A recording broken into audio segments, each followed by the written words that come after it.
नमस्कार, news now में आप सभी का स्वागत है।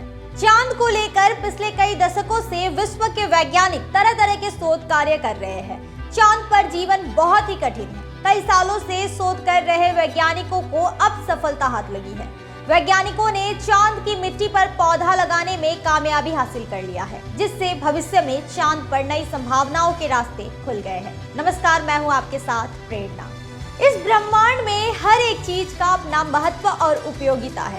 इसमें सूरज, चांद और तारे भी शामिल हैं, जिन्हें हम हर दिन देखते हैं। सूरज पर जीवन की कल्पना भी नहीं की जा सकती है।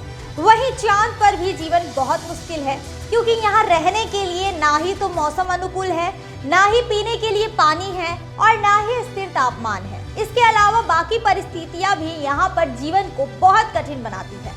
हालांकि इन सब के बावजूद भी वैज्ञानिकों ने यहाँ मिलने वाली मिट्टी से पौधा उगाया है, जिससे भविष्य में चांद पर नई संभावनाओं के रास्ते खुल गए हैं।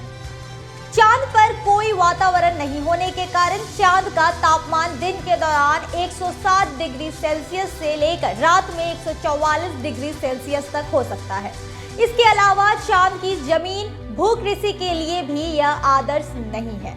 अमेरिका के पूर्व एस्ट्रोनॉट बज एल्ड्रिन ने एक बार चांद पर रेजोलिथ की खोज किया था, जो मिट्टी के समान होती है।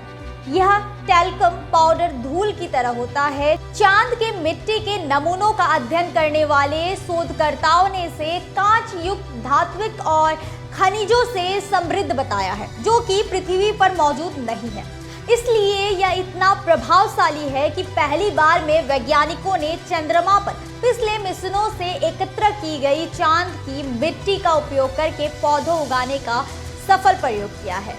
यह शोध एक जर्नल कम्युनिकेशंस बायोलॉजी में प्रकाशित किया गया था। फ्लोरिडा विश्वविद्यालय में बागवानी विज्ञान के प्रोफेसर व अध्ययन लेखक रॉब फेरल के अनुसार यह प्रयोग 1 दशक से अधिक समय से काम कर रहा है, लेकिन शोधकर्ताओं ने इसे पिछले साल ही अंजाम दिया। वह कहते हैं, ऐसा कुछ करने के लिए बहुत सारी योजनाएं होती है, क्योंकि चंद्रमा की मिट्टी एक सीमित संसाधन है जो एक बार समाप्त हो जाने के बाद प्राप्त करना मुश्किल है।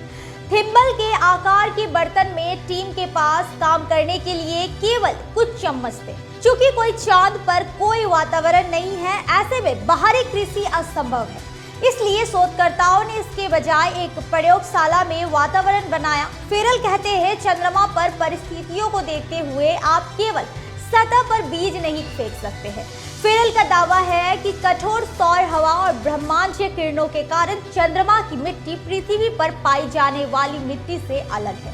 टीम ने यह भी पाया कि स्थलीय मिट्टी से उगाए गए पौधों की तुलना में चंद्र मिट्टी में उगाए गए पौधे शारीरिक और जैविक रूप से संघर्ष करते हैं। चांद की मिट्टी में उगाए जाने वाले पौधे छोटे होते थे और उनमें बैगनी वर्णक होते थे, जो तनाव के संकेत थे। उन्होंने नमकीन मिट्टी और उच्च धातु सामग्री वाली मिट्टी जैसी सीमांत स्थितियों में उगाए जाने वाले पौधों के विशिष्ट जीन को भी व्यक्त किया। हालांकि यह शोध अभी भी अपने शुरुआती चरण में है, फिर भी फेरल इस बात को लेकर उत्साहित है कि यह भविष्य में शोधकर्ताओं को बड़ी सफलता देगा। उनका मानना है कि यह सिर्फ चंद्र मिट्टी से कहीं अधिक है।